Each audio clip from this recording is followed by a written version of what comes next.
Епидемијата со COVID-19 се наоѓа во фаза на забрзување, што може да се види преку базичниот репродукционен број, чија вредност е 1,5.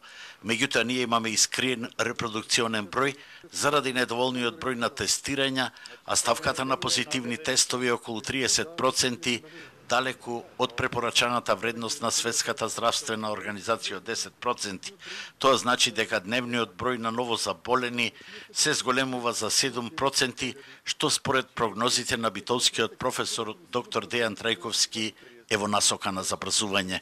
Со ова темпо доколку продолжиме, за 10 дена вкупниот број на дијагностицирање ќе достигне околу 40.000 плюс минус 2.000 дијагностицирани.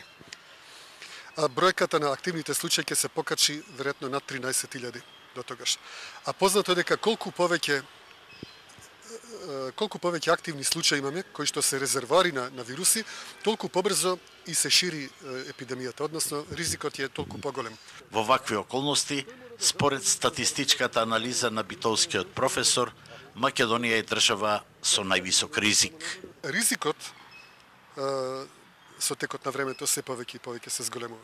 Ако границата на многу висок ризик е 120 случаи на 100.000 за 14 дена, ние сега имаме моментално 430, значи речи си 4 пати над границата на висок ризик. Значи ние не сме во виолетов, туку да имаше и кафеав аларм и тоа ниво ќе го пробиевме денеска.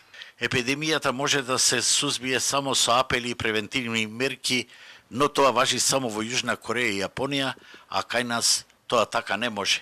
Единствено што можеме да им препорачаме на граѓаните е да се однесуваат исто како да имаме полициски час од 16 часот до 5 наутро, смета доктор Трајковски.